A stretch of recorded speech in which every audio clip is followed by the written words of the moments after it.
housing market collapse is here. It's been here for a few months, but it's going to be on a scale of 40 or 50% here very soon.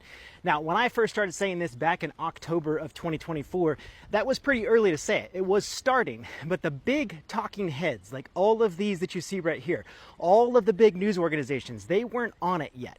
We knew it was coming. Now, there are many markets like the Austin market that have already fell well over 20%, and they still have a long ways to go.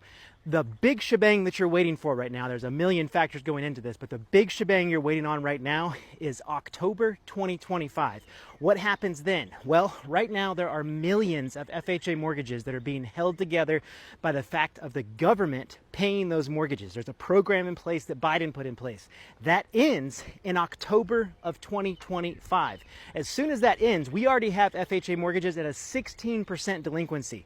It's about to go to 30, 40%, and we are very easily going to see the housing market collapse 40 or 50% in many areas. Again, there are a lot of factors going into this.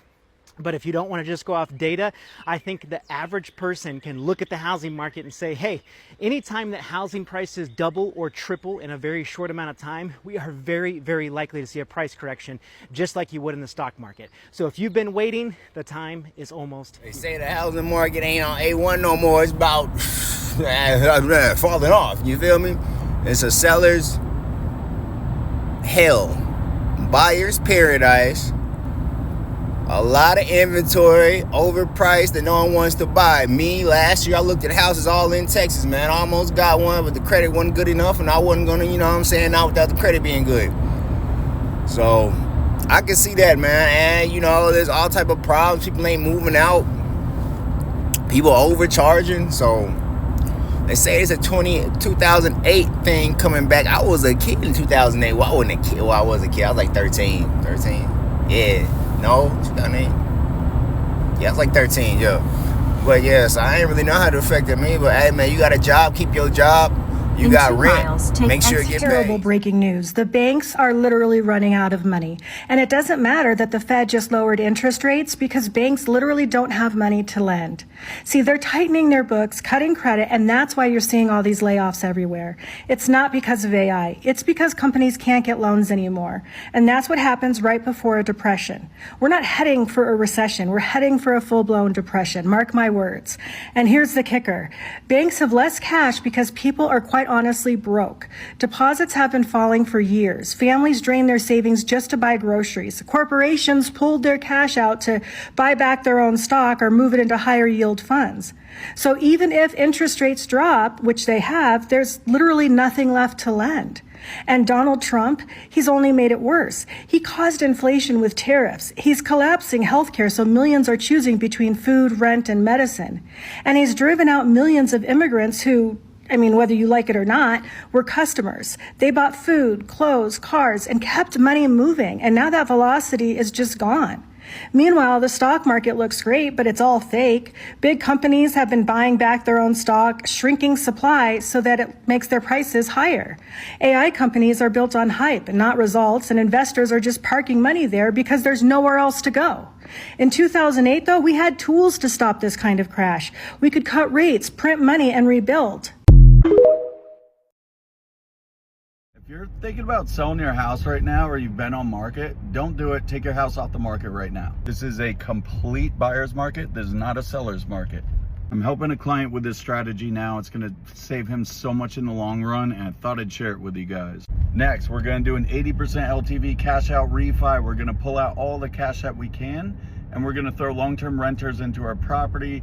Hopefully they'll cover the mortgage or come close. This doesn't benefit me at all. You're going to use seller financing. No mortgages, no banks. Now, because it's a complete buyer's market, you have desperate sellers. We're going to say, hey, I'll buy your house. I'll throw you 20, 30, 40, 50K, whatever it works out to be, to get out. I'll take over your mortgage payments, but I'm going to sign that title over to my name. I own the house, mortgage stays in your name. Yes, this is real. Google Pace Morby seller financing if you want to learn more. Now that we bought this property, we're going to find renters for this one as well, and they're going to cover that mortgage for you. Our goal here, let's turn that one property you have into 2 or 3, and we're going to sit for 1 to 2 years and let this market even out, come back to earth. If you need advice on building wealth in real estate, shoot me a DM. Let's jump on a strategy call and let's build some wealth, baby.